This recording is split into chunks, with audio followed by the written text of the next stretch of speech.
If you've not watched part 1 and 2, I highly recommend you go and watch them first. If you watch them in chronological order, then it will all make sense. Today, in part 3, we're going to be talking about playing with a free mind, playing as much on an unconscious level as possible. Okay, let's get cracking. So in part 1, we talked about the importance of playing via a process. And in part 2, we talked about the importance of using pre-shot routines and all other kinds of routines. Like I explained, I've got a routine on competition day. I go to the range at the same time before my tee time. I go through the same routine on the range. I go and do some chips. I get my card. I go on the putting green. I finish off with some long putts for getting the pace, and then knock in 3 short putts right in the hole. Then I head to the first tee, and all of that is designed around that when I get on the first tee, I just feel totally comfortable. I've done what I always do, so no first tee nerves. I'm like, I've prepared to the best I can prepare, and I've given myself the best chance of this first tee shot being a good one. So I think step 1 and step 2, you know, with just a bit of practice and a bit of thought, anyone can start to play via process and can start to get their routines absolutely nailed in, and that will all of a sudden, once you've done that for a while, it'll just become automatic. Whereas today's subject of trying to play with a quiet mind is not quite as easy to achieve. So there's 2 things or 2 types of thoughts that prevent us from playing golf with a free mind. One is mechanical thoughts, so where we're actually starting to think about all the things that are going on in our golf swing. And 2 is emotional thoughts, where, for instance, it means too much and we're trying too hard. We've got to try and free ourselves up from both of those things. Let's start with mechanical thoughts, okay? I'll keep this simple. You can't play golf on competition day where you're thinking about what you're doing with your swing, okay? It's not going to work, okay? When you pull the trigger on your golf swing, you just have to go into an automatic mode and you just hit the ball and you just commit to it, like we talked about in the first episode of this series about playing via a process, okay? What I'd say is, if you're in a position where you're hitting golf swings and you're not hitting golf shots, then that's where you're making a mistake. You can't be stood over the ball and you're thinking, I need to flex my elbow here, I need to hinge my wrist here, and then I need to do this on my downswing. It's not going to work, okay? You're not going to free yourself up. You're going to take away all of your natural movement and ability. Just hit the ball. On the range, for sure, work on what you want. But on the golf course, I would say at all times on the golf course, but also on competition day, don't hit golf swings, hit golf shots via the process.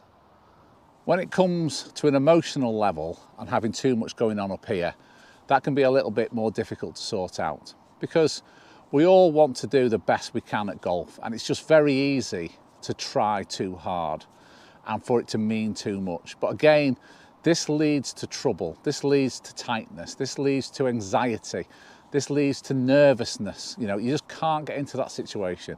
You've got to get yourself in a situation where you're in a calm state of mind, going through your process on every shot, executing your routines and just giving yourself the best chance of hitting the shot without anything else outside or in getting in the way of that process. So there's an amazing quote I'm about to give you, which when I heard this was like the ding light bulb going off for me, okay? And the quote is, when you're playing golf, you shouldn't be careless, but there is a massive benefit to caring less. It's an incredible quote. I'm going to say it again. When you're playing golf, don't be careless, but there's a massive benefit to caring less. The moment I got over the ball, executed my routine, and as soon as I took the club away from the ball, I told myself, I don't care where this ball goes. I don't care. I don't give 2 hoots where this is going to go. And I just committed and just hit it. Feel like I'm just hitting it off into the oblivion.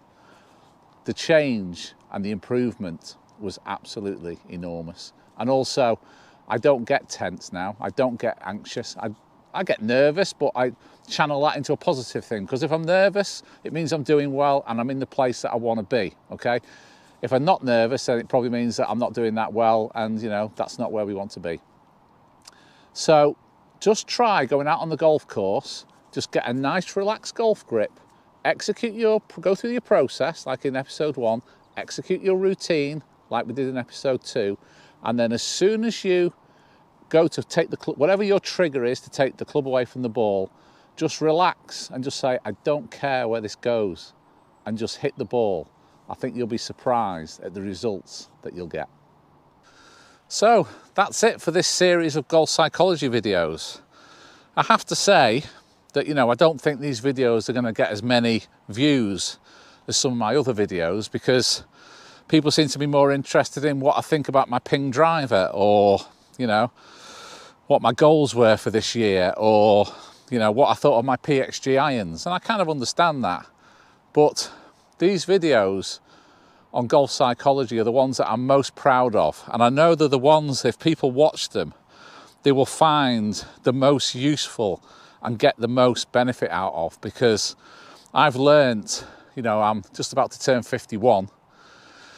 I've played golf since I was in my teens to a high level, and I just know that everything we've discussed in these 3 golf psychology videos are the things that can really change a player from a 5 handicapper to a 2-1 scratch handicapper, from a 10 to a 6, from a 15 to a 10.